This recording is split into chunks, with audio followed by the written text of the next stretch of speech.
qui est le prix du docteur Louis de Gilles de Muache, un prix de 2400 €.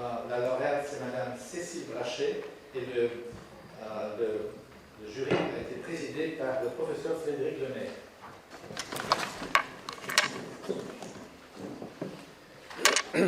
Madame la ministre, chers collègues, le prix Louis de Gilles de Muache est décerné tous les 10 ans à l'auteur des meilleurs travaux d'ordre médical pendant la période du concours, à savoir pour des travaux qui ressortissent à l'un ou l'autre domaine dont s'occupent les 6 sections de la compagnie. Le jury, qui était constitué du professeur Albert Beckers et moi-même, a proposé d'attribuer le prix 2022 au docteur Cécile Brachet. Le docteur Brachet est pédiatre endocrinologue à l'UDERF. Elle y a réalisé sa thèse de doctorat en sciences médicales sous la supervision des professeurs Claudine Heinrichs et Guy Van Vliet. Sa thèse est le travail qu'elle a soumis au jury. Les travaux du docteur Brachet abordent les pathologies endocriniennes du développement et son attention s'est portée sur des affections de l'hypophyse, des glandes surrénales et de la thyroïde.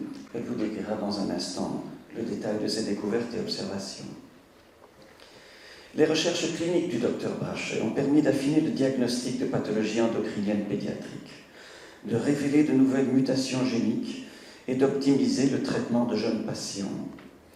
Elle souligne l'importance de la confrontation entre l'analyse clinique minutieuse et les connaissances en physiologie acquises chez l'homme et l'animal en vue d'une prise en charge optimale des patients.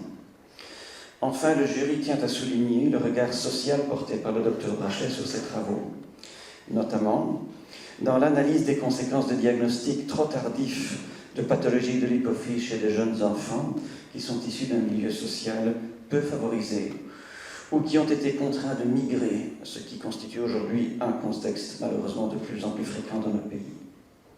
L'Académie décerne donc le prix Louis de Gilles de Muache au docteur Brachet pour sa contribution au diagnostic et au traitement de pathologies endocriniennes pédiatriques. Le prix constitue à la fois une reconnaissance de la qualité des travaux passés et un encouragement à poursuivre les recherches futures. Au nom de l'Académie, je vous félicite. Monsieur le secrétaire perpétuel, Madame la ministre, Monsieur le Président, chers collègues, merci aussi pour cette très gentille introduction. Et voici la thèse que j'ai donc soumise avec les professeurs, avec le soutien des professeurs Claudine Heinrichs et Guy Van Vliet, tous deux pédiatres endocrinologues. C'est donc une thèse, comme on l'a dit, qui est clinique, qui est basée sur des patients que nous soignons, que nous connaissons, que nous voyons grandir, mais qui évidemment a été réalisée en collaboration et grâce à des collaborations transdisciplinaires, nationales ou internationales, et aussi vraiment cette idée du phénotypage minutieux de nos patients, qui peut amener à révéler des aspects méconnus de maladies parfois déjà connues. Donc la thèse est constituée de 5 études en fait, et ces 5 études sont structurées en 3 chapitres, puisque le premier c'est la découverte du rôle vraiment important d'un facteur de transcription qui s'appelle RAX, et qui contribue au développement de la région de l'hypophyse et de l'hypothalamus. Et ce travail-là, je vais le détailler un tout petit peu plus dans les dias qui suivent. Les 3 études suivantes sont des études sur des aspects cliniques méconnus de pathologie endocrinienne du développement qui étaient connus. Donc la première, dans l'introduction, on a évoqué, ce sont des patients qui ont de nouveau des anomalies du développement de l'hypophyse, congénitales, mais cette fois, ce qu'on décrit, c'est ce retard diagnostique et les circonstances diagnostiques un peu particulières liées à des conditions socio-économiques défavorables, y compris la migration, et comment ça module en fait finalement le phénotype et la présentation clinique de ces patients et leur pronostic. La deuxième étude concerne toujours l'hypophyse, mais cette fois-ci c'est la post-hypophyse sur les enfants, une série de patients qui présentent un diabète insipide familial sur des mutations de l'argine vasopressine. Et là on a collaboré avec une étude suisse pour tout ce qui est la mise en place de l'étiologie génétique et des études de culture cellulaire pour mettre en évidence ces nouvelles mutations du gène de l'argine vasopressine. Et au niveau clinique, ce qui est original, c'est que ces patients, bien sûr, un diabète insipide, donc ils sont des patients chroniquement déshydratés en traitement, et ce qui est particulier, c'est qu'ils présentent aussi un retard de croissance. Donc c'est tout ce lien entre la croissance et l'eau, finalement. En quoi est-ce que, quand on est déshydraté, pourquoi est-ce qu'on ne ne grandit pas bien, parce qu'il y a une anorexie. Et puis la troisième étude sur les aspects cliniques originaux, ce sont une série de patients qui présentent une maladie de zone récessive qui s'appelle le syndrome triple A. Et ces patients sont connus pour avoir une insuffisance surrénalienne, c'est pour ça qu'ils sont suivis en endocrinologie d'ailleurs.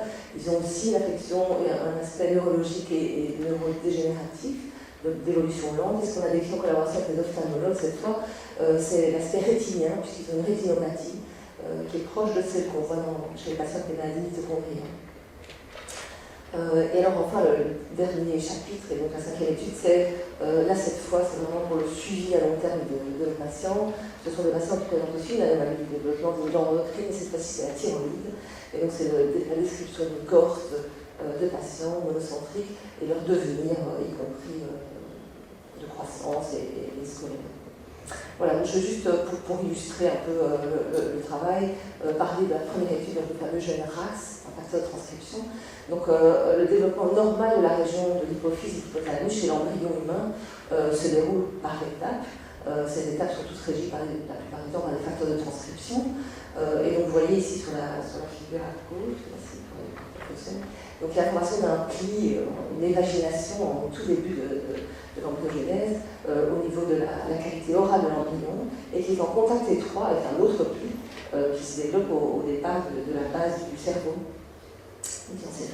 Et donc après plusieurs étapes, et il y a une longue liste de facteurs de transcription connus impliqués dans ce développement de cette région hypophysaire, qui ici de ce titulon, à la base du cerveau et on obtient à la naissance déjà l'anatomie mature qu'on verra aussi chez l'adulte, avec une antipophyse, ocypophyse, le tout dans une petite logette osseuse qu'on appelle la ceinture.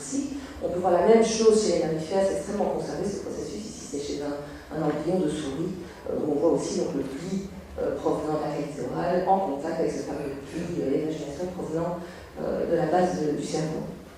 Alors ça c'est quand tout va bien, quand le développement se passe normalement, et évidemment, puisque vous voyez les patients, c'est quand parfois le développement ne se passe pas bien. Et c'est l'exemple ici de ce patient qui nous a beaucoup appris. C'est un patient, un enfant qui est issu d'une famille afghane consanguine et qui présentait à la naissance plusieurs choses. D'une part, une absence de développement des yeux, on appelle ça une anophtalmie, qui est évidemment rare. Au niveau de l'hypophyse, une quasi-absence de tissu hypophysaire et aussi de post-hypophyse, donc un manque total d'hormones hypophysaires, et c'est là que nous intervient en tant qu'endocrinologue, mais aussi des analyses des Ukraines avec une fente palatine très sévère. Et quand on voit au niveau de sa résonance magnétique, on voit en effet un osphénoïde tout à fait anormal et une absence d'hypophyse.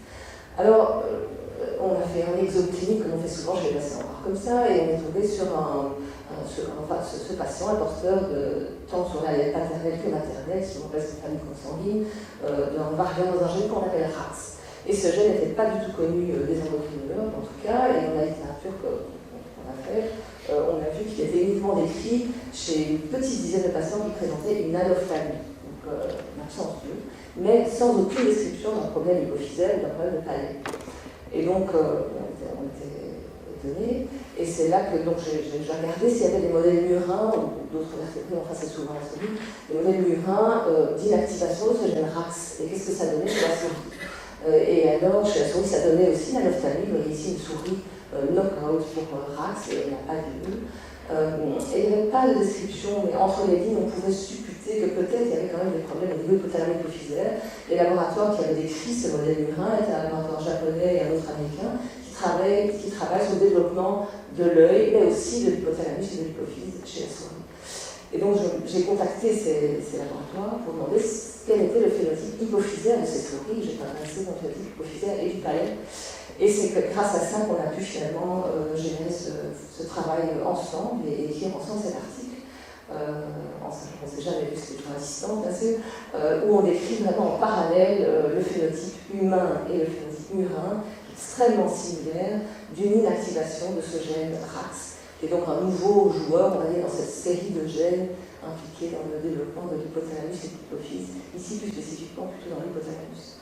Voilà, donc ce qui était connu, c'était que RAS était impliqué dans le développement de l'hypothalamus et de l'œil, mais il n'y avait rien d'écrit par rapport à l'hypophyse et le palais. Et donc, nous avons contribué à cette compréhension du rôle de RAS dans le développement de l'hypophyse, mais aussi du palais. Voilà, je voudrais vraiment remercier, votre attention et remercier l'Académie pour cet honneur. Je me sens vraiment honorée de recevoir ce prix, docteur Louis de Gilles de Muache.